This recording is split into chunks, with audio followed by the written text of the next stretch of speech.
A'udzubillahi minasyaitonirrajim. Bismillahirrahmanirrahim. Assalamualaikum warahmatullahi wabarakatuh. Innal hamdalillah nahmaduhu wa nusalli wa nusallim ala Rasulillah wa ala alihi wa sahbihi wa man walah. إن شاء الله اليوم سنواصل المحاضرة إلى محاضرة الثالثة في موضوع الناسخ والمنسوخ. فمن هذه المحاضرة سنتعرف ببعض القضايا المتعلقة بالنسخ والمنسوخ. أولا سنتعرف بتعريف النسخ لغة واصطلاحا، وبعدين سنتعرف بشروط النسخ، وأيضا سنعترف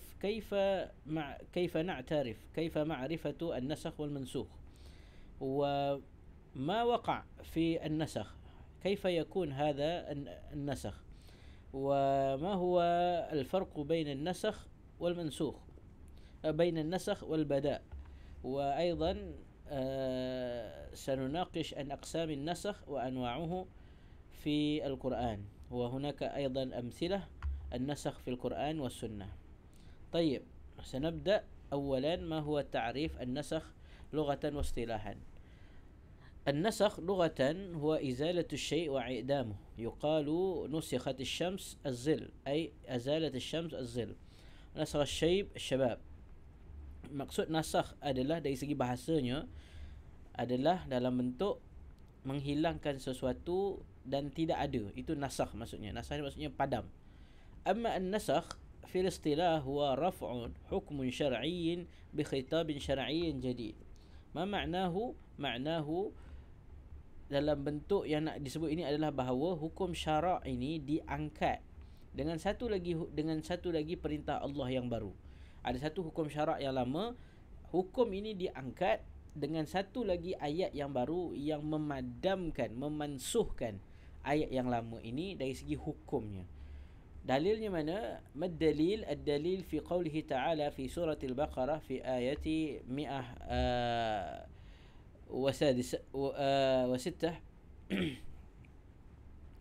ما ننسخ من آية أو ننسها نأتي بخير منها أو مثلها ألم تعلم أن الله على كل شيء قدير. هذا من سورة البقرة آية 106. فعندما نعترف الناسخ والمنسوخ kita akan faham bahawa al-mansukh huwa ayat alladhi nazalat mutaqaddim. المنسوخ هو الآيات التي نزلت متقدم، فهو حكم شرعي الأول، فهذا منسوخ. Kalau dalam bahasa Melayunya, ayat yang diturunkan dahulu adalah ayat yang digelar mansukh sebab dia telah dimansuhkan. Itu maksudnya. Amma an-nasikh wa al-ayatu الثانية وهي الآيات التي نزلت متأخرة، فهذا هو آية الناسخ. Yang memansuhkan ayat ini adalah ayat nasikh. So dia ada dua ayat. Ayat yang pertama ayat yang turun dulu, ayat yang kedua ni ayat yang turun kemudian. Ayat yang turun kemudian ni lah yang memansuhkan ayat yang turun awal. Macam itulah konsep dia. Amma syurutun nasikh.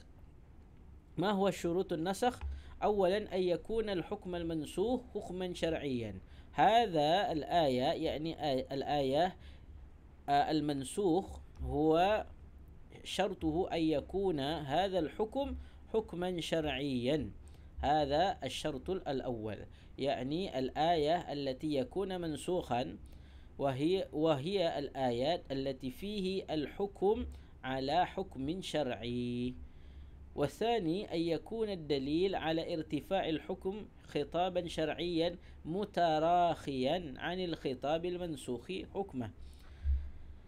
Yang bermaksud bahawa ayat yang menjadi ayat yang menasahkan itu mestilah turun lewat sikit daripada ayat yang mansuh ini. Dia tak boleh turun on the spot sama-sama, itu tak jadi mansuh lah. Dia mesti mutarakhian, mesti lambat sikit. Dia tak boleh lah turun dalam hari yang sama, masa yang sama. Dia mesti turun lewat.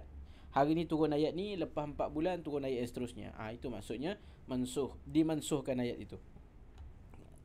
ثالثا ألا يكون الخطاب المرفوع حكمه مقيدا بوقت معين وإلا فالحكم ينتهي بانتهاء وقته ولا يعد هذا نسخا. Bermakna bahawa ayat yang turun menjadi ayat pemansuh itu tidaklah boleh terikat dengan waktu. Dia tak boleh, ya ini hanyalah sehingga ini. Kalau dia ada keterikatan waktu, dia tak jadi mansuh. Dia tak jadi ilmu nasah. Sebab nasah ni memadamkan hukum lama menjadi hukum baru. Amma ar-rabi' asy-syart ar-rabi' ay yakuna bainal nasikh wal mansukh ta'arud haqiqi. Hunaka yang bermaksud bahawa nasikh dan mansuh ini ayat yang memansuhkan dan ayat yang dimansuhkan. Ayat lama dan ayat baru mesti ada contradiction. Barulah namanya nasah mansuh. Itulah 4 syarat. Syarat ini alaikum an tahfadhu hadhihi asy-syurut lianna hadha min ashhuri al-as'ilah fi al-imtihan. Alaikum an tahfadhuha hifdhan jayyidan. ما هي شروط النسخ. بعدين كيف نعرف النسخ؟ كيف طرق لمعرفة النسخ؟ أولا نعرف بالنص الصريح من القرآن الكريم، أي يكون في أحد النصين ما يدل على تأيين المتأخر منهما. Mestilah ada nas yang jelas daripada Quran yang menandakan bahawa yang ini turun kemudian, yang ini turun dulu. Thani, ijma'ul ummah ala anna ahad an-nassain fi hukmi ma nasikh an-nass al-mutaakhir wan nas al-akhar al-mutaqaddim. Mestilah ada kesepakatan ulama bahawa ayat yang kedua yang terakhir turun itu adalah ayat memansuhkan dan ayat yang lama itu adalah ayat yang dimansuhkan. Dan yang ketiga, thalithan ma'rifatu al-mutaqaddim min al-mutaakhir. Kita mestilah tahu mana satu ayat yang turun dulu, mana satu ayat yang turun kemudian. ولا يعتمد في معرفة الناسخ والمنسوخ على اجتهاد العلماء أو قول المفسرين أو ترتيب الآيات في سور القرآن، لأن ترتيب المصحف ليس على حسب النزول، مثل قوله تعالى والذين يتوفون منكم ويذرون أزواجا وصية لأزواجهم متاعا إلى الحول غير إخراج.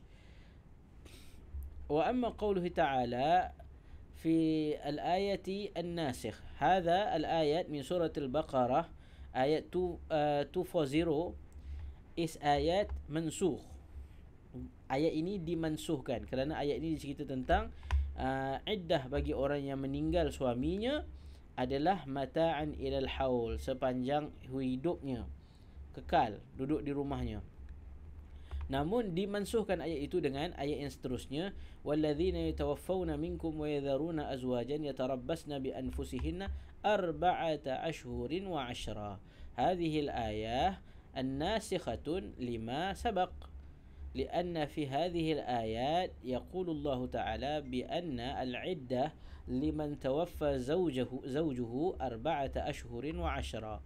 So ayat yang kat sini dicerita bahawa iddah bagi orang yang meninggal suami 4 bulan 10 hari, bukanlah seumur hidupnya. Namun bila kita tengok idza nazarna fil ayat yakun al-ayatul ula يعني الآية المنسوخة هي في رقم آية في سورة البقرة 240. وأما الآية الناسخ هو يكون في نفس السورة يعني سورة البقرة وهو في الآيات 234. So kita tengok ini, dua-dua ini, ayat ni turun, ayat ni kalau ikut susunan, ayat ni selepas ayat ni, tapi ayat ni memansuhkan ini. So bila kita nak mempelajari tentang ilmu nasikh mansuh, dia bukan pasal susunan ayat, tetapi tentang dia ini turun bila. Fa inna ma'rifatan nasikh wal mansukh laisa ala tartibil ayah bal hiya hasbi al mutaqaddim wal mutaakhir. Ma yaqa' fi nasakh. Apa yang terlibat dalam ilmu nasakh ini? So dzakarna fi ta'rif anna an-nasakh raf'u hukmin syar'i بخطاب شرعي جديد، وهذا يعني أن النسخ لا يكون إلا في الأحكام. النسخ يكون في الأحكام فقط، ليس في العقائد ولا في الأخلاق ولا في الأخبار ولا في القصص، وإنما يكون في الأوامر والنواهي فقط. ما الفرق بين النسخ والبداء؟ البداء هو الظهور، وهو نشأة رأي جديد لم يكن موجودا. أما النسخ هناك رأي وهناك الحكم الأخرى الذي نسخ الرأي الأول. هذا هو الفرق بين النسخ والبداء. ما هي أقسام النسخ؟ النسخ ينقسم إلى 4 أقسام. أولا نسخ القرآن بالقرآن، ثانيا نسخ القرآن بالسنة، ثالثا نسخ السنة بالقرآن، ورابعا نسخ السنة بالسنة. النسخ القرآن بالقرآن جائز، ليس فيه مشكلة، tak ada masalah. Nasah Quran dengan Quran dibenarkan. Nasah Al-Quran بالسنة إذا كان بالسنة الأحادية لم يجوز. إذا كان بالسنة المتواترة جائز عند بعض المذاهب. النسخ السنة بالقرآن جائزة. النسخ السنة بالسنة إذا كان سنة المتواترة منسوخة بالسنة المتواترة فهي جائز. إذا كانت السنة الأحاد بسنة الأحد فهي جائز. فإذا كان السنة الأحادية بالمتواترة نسخت بالمتواترة فهي أيضا جائزة. فإذا كان سنة المتواترة نسخت بسنة الأحادية فهي غير جائز. أقسام النسخ. نحن سننظر هنا في أقسام النسخ لكل أقسام. أولا نسخ القرآن بالقرآن. العلماء متفقون على جوازه. القرآن ينسخ القرآن. القرآن هنا الآيات القرآنية الثانية ينسخ الآيات القرآنية، ينسخ الآيات القرآني الأول. ثانيا نسخ القرآن بالسنة. السنة الأحادية لا يجوز لأن القرآن متواتر يفيد اليقين، والسنة الأحادية ظنية الثبوت فلا يصح المظنون أن يرفع المعلوم باليقين. Kalau nasah Quran dengan Quran dibenarkan, macam tadi itulah ayat Quran ni menasahkan ayat Quran ni. Kalau nasah itu adalah Quran dengan sunnah, maksudnya sunnah yang menasahkan Quran, maka sekiranya sunnah itu, hadis itu adalah hadis ahad, tidak boleh. Tetapi kalau hadis itu hadis mutawatirah, yang ba ini di sisi Abu Hanifah yajuz, wa Malik li'anna sunnata wahyun minallahi mithlul Quran. Di sisi Abu Hanifah dan Malik dia kata boleh kerana sunnah itu adalah wahyu daripada Allah seperti Al-Quran. Kerana mutawatirah maksudnya dia sama level dengan Al-Quran.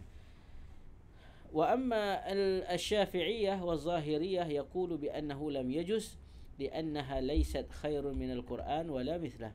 Li'anna as-sunnah laysat khairun min Al-Quran. ثالثا نسخ السنة بالقرآن. هناك الحديث النبوية يقول بشيء والقرآن ينسخ ما هو في الحديث، كما مثله في قضية توجه إلى بيت المقدس. التوجه إلى بيت المقدس للصلاة ثبت في السنة النبوية وليس بالقرآن، ولكن القرآن نسخ هذا الحكم في سورة البقرة آيات 144. قال الله تعالى قد نرى تقلب وجهك في السماء فلنولينك قبلة ترضاها فولي وجهك شطر المسجد الحرام. فرسول الله صلى الله عليه وسلم يغير القبلة من توجه إلى بيت المقدس التي ثبت في السنة إلى توجه إلى مسجد الحرام التي قد نسخت في القرآن الكريم. وهذا نوع من نسخ السنة بالقرآن. النوع الأخير هو نسخ السنة بالسنة. إذا كان نسخ السنة المتواترة بالسنة المتواترة فهي جائزة، وإذا كان نسخ السنة الآحاد بسنة الآحاد فهي جائز وإذا كان نسخ السنة الآحاد بالسنة المتواترة أيضا فهي جائز وأما نسخ السنة المتواترة بسنة الآحاد فهي غير جائز لأن السنة المتواترة حكمه حكم قطعي ثبوت وأما السنة الآحاد هو حكم ظني الثبوت. ما هو أنواع النسخ في القرآن؟ Apakah jenis-jenis nasakh dalam Quran? Apa bentuk nasakh yang ada dalam Quran? Awalan hunaka naskhu tilawah wal hukm ma'an. Ada ayat yang dinasahkan bacaannya dan hukumnya. Kama qala Aisyah radhiyallahu anha fi al-hadis أنها قالت كان فيما أنزل الله عز وجل من القرآن 10 رضعات يحرمن ثم نسخنا ب50 معلومات يحرمن. Apa maksudnya? Hadis ini menceritakan Aisyah cerita bahawa Allah Subhanahu Wa Taala dulu pernah meletakkan dalam Al-Quran bahawa untuk seorang ibu susuan itu menjadi mahram kepada seorang anak itu, maka dia mestilah dapat anak itu mestilah menyusu dengan ibu itu 10 kali kenyang. Namun ayat ini dinasahkan sehingga 5 kali sahaja dah cukup. Mana ayatnya? Tak ada. Mana hukumnya? Pun tak ada. Hukum yang awal tu, hukum pasal 10 tu tak ada, dan juga ayatnya pun tak ada. Maka dia tiba-tiba terus hilang aja. Itu maksudnya naskhut tilawah wal hukmi ma'an. Bacaan pun tak ada, hukum pun tak ada. Yang kedua, asani huwa naskhul hukum wa baqa'ut tilawah. مثلا في قولنا في الآيات عن العدة بالحول مع بقاء تلاوتها. قوله تعالى والذين يتوفون منكم ويذرون أزواجا وصية لأزواجهم متاعا إلى الحول غير إخراج فإن خرجنا فلا جناح عليكم إلى آخر الآية. هذه الآية ayat ini ceritakan tentang hukum iddah yang kekal untuk orang yang meninggal suaminya. Maksudnya dia lama, dia ini kena iddah ni seumur hidup dia. Ayat ini telah dimansuhkan dengan ayat 2, 3, 4 yang tadi kita baca itu, kat yang atas tadi tu. Namun ayat ni masih kekal dalam suratul Baqarah. Tak berubah pun, ada je lagi dalam suratul Baqarah. Cuma hukumnya sahaja yang diangkat. Ayatnya kekal. Ini naskhu al-hukum wa baqa'ut tilawah. Al-hukmuhu yunsakh walakin al-ayatu baqiyatun fil Quran. النوع الثالث هو نسخ التلاوة مع بقاء الحكم.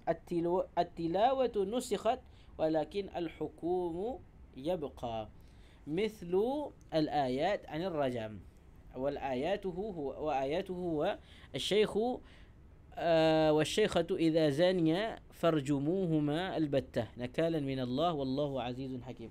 هذه الآية إنما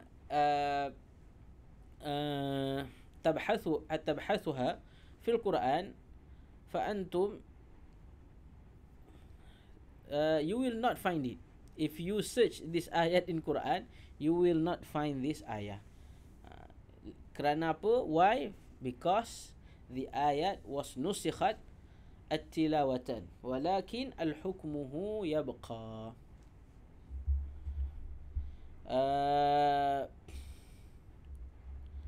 وأخيرا هذا لم أشرحها لكم ولكن يمكنكم أن تقرأها بنفسكم. ما هو حكمة النسخ؟ إن الله سبحانه وتعالى حكيم في تشريعته وفي كل ما يفعله ورحيم بعباده ويظهر ذلك في حكمة من النسخ في نقط التالية. أولا مراعاة مصالح العباد في التشريع حسب تطور حال الناس في فترة التشريع. Matlamatnya adalah untuk menjaga kemaslahatan hambanya dalam tempoh-tempoh pensyariatan dan mengurangkan hukum-hukum tertentu untuk manusia. ثانيا ابتلاء والاختبار ليتميز المؤمن من المنافق في الطاعة والامتثال لأوامر الله سبحانه وتعالى. So apabila adanya ayat-ayat nasah ini, adanya golongan munafik yang kata apa ni ayat bertukar-tukar ni, sekejap gini, maka Allah juga menguji orang-orang beriman untuk tengok adakah dia kekal dengan apa yang Allah beri ini ataupun dia pun sama-sama juga tak bersetuju. هذا من موضوع النسخ فعليكم أن تقرأوا هذه سلايد جيدا وتشاهد الفيديو لكي تفهمون هذه الموضوع جيدا، لأن هذا الموضوع هو من أهم الموضوع في الامتحان النصفي وأيضا في الامتحان الأخير. وهذا فقط، وأقول ما تسمعون وأستغفر الله العظيم لي ولكم، والحمد لله رب العالمين.